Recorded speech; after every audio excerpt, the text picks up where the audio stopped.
वन्दे पुरुषोत्तमम्। পুরের কনিষ্ঠ পুত্র শ্রী বিবেক রঞ্জন চক্রবর্তী মহোদয়ের সহধর্মিণী বীণাপাণি দেবী, তার শ্রাদ্ধক্রিয়া অনুষ্ঠিত হচ্ছে সে সুদূর দেওঘরে। সেই উপলক্ষে আমরা আজকে বিশেষ প্রার্থনা অধিবেশনের এখানে আয়োজন হয়েছে। উপস্থিত পরম প্রেমময় শ্রী শ্রী ঠাকুরের বার্তাবাহী সকল ঋত্বিক দেবতাবৃন্দ এবং অধৈর্য যাজক সস্তনী ব্রতধারী যারা রয়েছেন এবং দাদারা এবং মায়েরা, সবাইকে আমার প্রণাম, জয়গুরু। আমার জীবনে একবারই সুযোগ হয়েছে দেওঘরে যাওয়ার। সেই সময় মাকে দেখেছিলাম, কিন্তু কথা বলার সুযোগ হয়নি।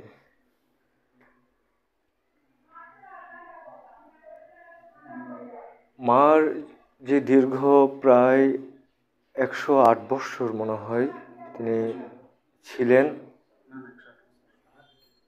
এই 108 বৎসর বিশাল একটা সময় তিনি কাটিয়েছেন দেওঘরে। কেমন মা ছিলেন সেটা আমরা উপলব্ধি করি তার সন্তানদেরকে দেখি, কেমন মা ছিলেন। 11 জন সন্তান এই মায়ের। তার যে শক্তি সামর্থ্য এটি কেমন, এটা হয়তো আমরা উপলব্ধি করতে পারি।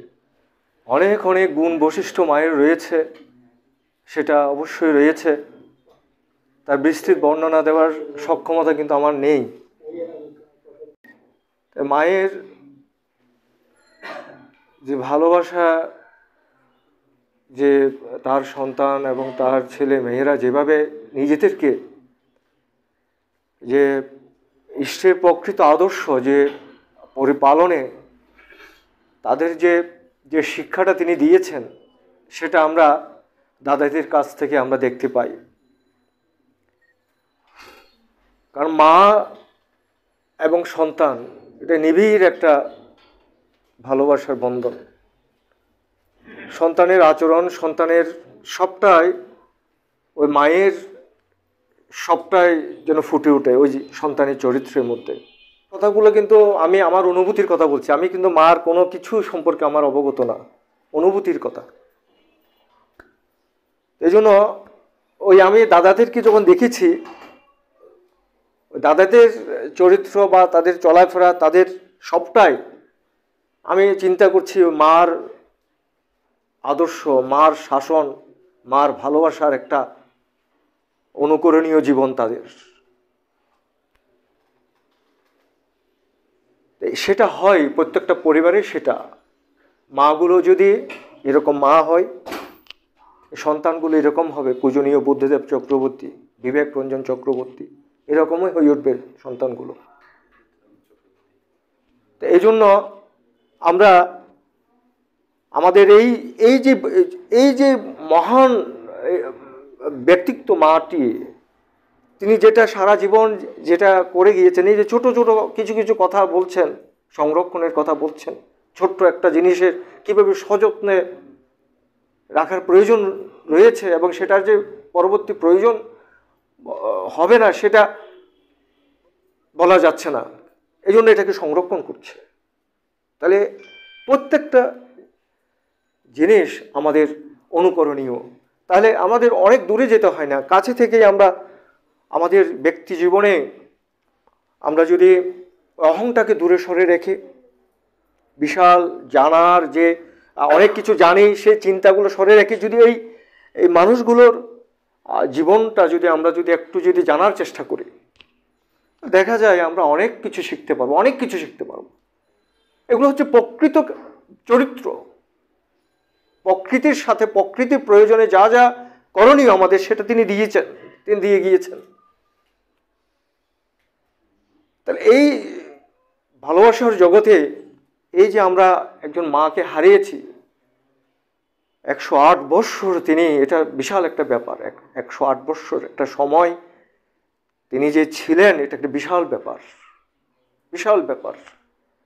পুরুষোত্তমের পরিবারের তিনি কনিষ্ঠ সন্তানের তিনি সহধর্মিণী, যেন তেন ব্যাপার নয়।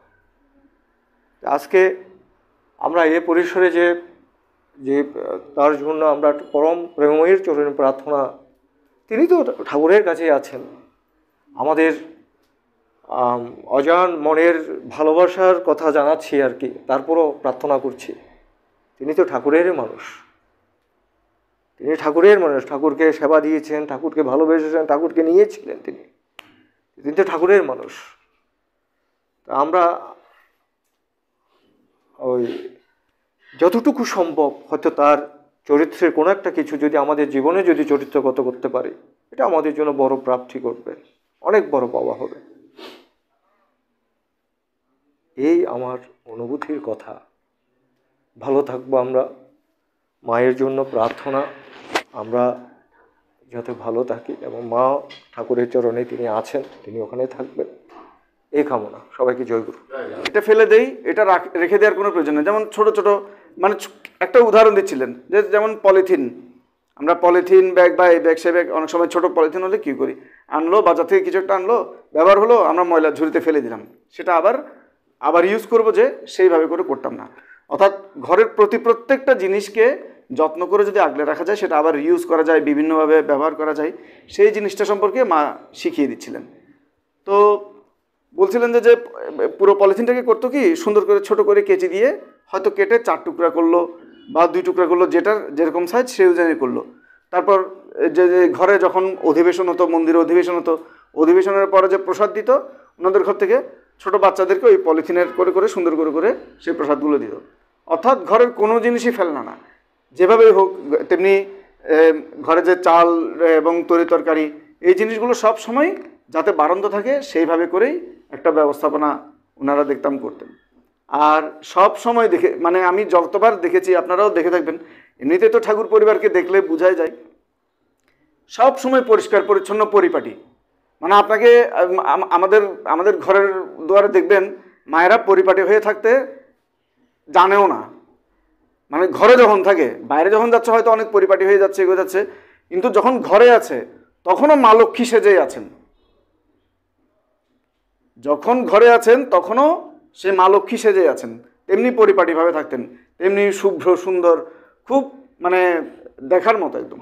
আর এত সুন্দর আপনারা দেখবেন, এখন তো ফেসবুকে আমাদের যে নয়নদা, উনিও যে পরিচালনা করেন, তার কথা যে আমাদের যে পেজ আছে, ওখানে দেখবেন মায়ের সাথে পূজনীয় দাদারও অনেক ইন্টারাকশন, অনেক কথাবার্তা, খুব সুন্দরভাবে মা যে কথা বলছেন, কথাগুলো বলছেন, ঠাকুর সম্পর্কে কি করছেন, নিজেও জীবনে কিভাবে মানে ঠাকুরের সংস্পর্শে ছিলেন, কীভাবে করতেন, সব জিনিসগুলো খুব সুন্দরভাবে মা আসলে বলেছেন। পূজনীয় দাদার একটা সাক্ষাৎকার আপনারা দেখবেন, আপনারা ফেসবুকের মধ্যে কিন্তু অ্যাভেলেবেল আছে।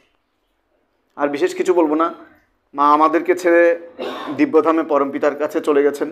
মায়ের আত্মার সদ্গতি কামনা করে আমরা আজকে প্রার্থনা করেছি, নাম ধ্যান করেছি। পরমপিতার শ্রীচরণে স্থান দিন, এই প্রার্থনা জানাচ্ছি। সবাই আমার আনন্দ জয়গুরু এবং প্রণাম গ্রহণ করুন। মায়ের কথা বলতে গেলে অনেক কিছু, মা তো মাই, মার কোনো বিকল্প হয় না। ওনার এমন একটা গুণ ছিল, প্রত্যেকে আমরা যখন ঠাকুরবাড়ির একটা নিয়ম আছে, প্রার্থনার পরে ঠাকুরবাড়ির যারা আছেন তাদের প্রণাম করতে যাওয়া, ওই আমরা যেতাম। যখন প্রণাম করতে যাই, মাকে প্রণাম করলে মা হাত জোর করে কত কিছু বলতেন, আশীর্বাদ করতেন সবাইকে। মানে তখন মনে হতো তো এটা যেন আমার নিজের মা, এরকম একটা অনুভূতির মধ্যে। তারা এত কোমল, এত ছোট ছোট করে কথা বলতেন তিনি, মানে এটার আর আমি ভাষায় বর্ণনা করতে পারবো না, ওই আমার নাই অতটুক। ওনার এরকম একটা চরিত্রের বৈশিষ্ট্য ছিল। আর দাদার এই মায়েরা মা যখন বসতেন ওইখানে খাটের উপর, পাশে আরেকটা ঘর আছে, সেখানে পূজনীয় বিবেকরঞ্জন চক্রবর্তী অর্থাৎ দাদাদের বাবা, ওখানে তো ওনার ছবি টবি তো সেখানে প্রণাম করে এসে মাকে প্রণাম করতাম আমরা। আর দাদার মার যে ছেলেরা আছে, দাদারা তো সবাই এক বোন। মার সম্বন্ধে আর কিছু আমার বলার নাই, শুধু প্রার্থনা করা ছাড়া।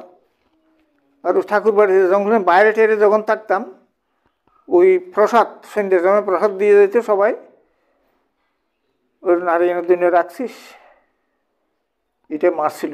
আমি যখন ওই বাইরের থেকে এসে মাকে প্রণাম করতে যেতাম, ওই প্রসাদটা দেখলে মনে হবে, সবাই দেখলে মনে হবে এটা আমার মা, নিজেরই মা। আমি আর বিশেষ কিছু বলতে চাচ্ছি না। পরম পিতা রাতুল চরণে মার এই বিদেহী আত্মার সদ্গতি কামনা করি।